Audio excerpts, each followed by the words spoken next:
So, when I was 14, my family was in the process of adopting my little brothers from Ethiopia. And one day, my mom asked, what day should we put for their birthday?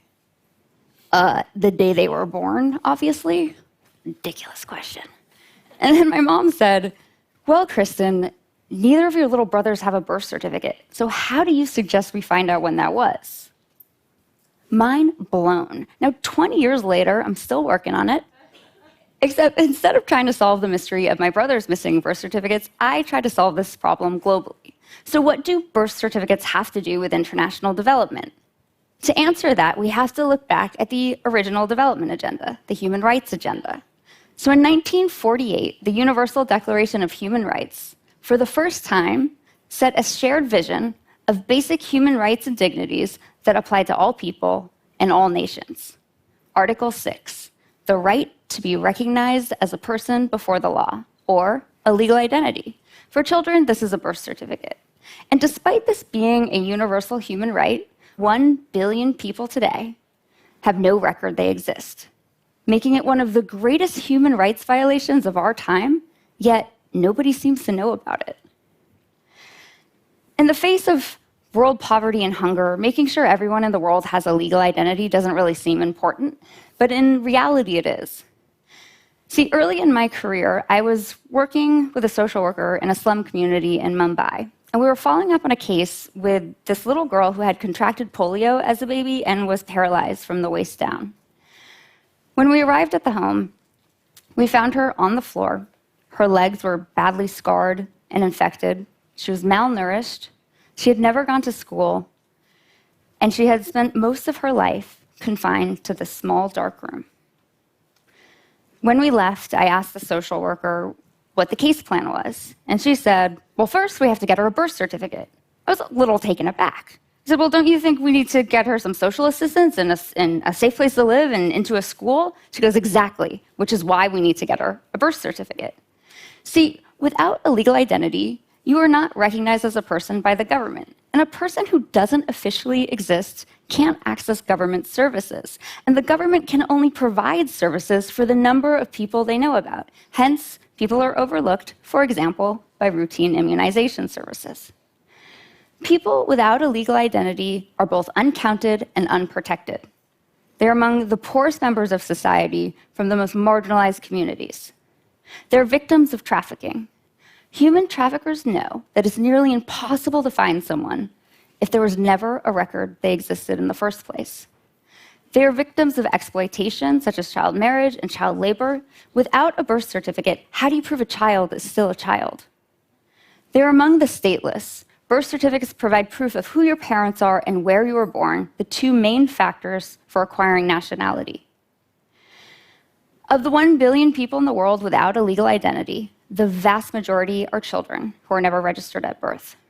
In the least developed nations, the births of over 60% of children have never been recorded. A study across 17 countries in sub-Saharan Africa found that 80% of children did not have a birth certificate. Out of the countries that have not yet achieved universal birth registration coverage, in 26 countries, a birth certificate is required to access healthcare, including vaccines. In 37 countries, it's required to access social assistance intended to bring people out of poverty. And in 59 countries, a birth certificate is required for a child to be enrolled or complete school. A birth certificate is also often required for other forms of legal identity, like a national ID or a passport. And some form of legal identity in almost every country is required to vote, get a SIM card, or open a bank account. In fact, of the 1.7 billion people in the world who are unbanked, 20% is due to not having a legal identity document. Now, you don't have to be an expert to see that this, times a billion, is a big problem.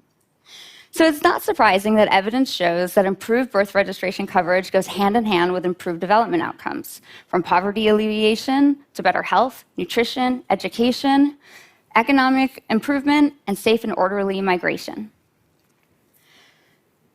In 2015, world leaders came together and promised that they would uphold human rights of all people and leave no one behind in efforts to end poverty, hunger, and reduce inequalities. But how are they going to uphold human rights? And how do they know if anyone is being left behind if they do not know who they are or where they are in the first place? So what can countries do about this? Now, there's no one-size-fits-all model because every country context is unique. There are 5 proven interventions that can be applied to any system. Number 1, reduce the distance. 2, remove the cost. 3, simplify the process. 4, remove discrimination. 5, increase demand. Gender discrimination remains a hidden problem because statistically there's no difference between registration rates of boys and girls, but the discrimination isn't against the child, it's against the mother. Angola was one of 35 countries that required a father's name or to be present in order for the child's birth to be registered. So in situations where the father is unknown, unwilling, or unable to claim paternity, the mothers are legally prevented from registering the births of their own children.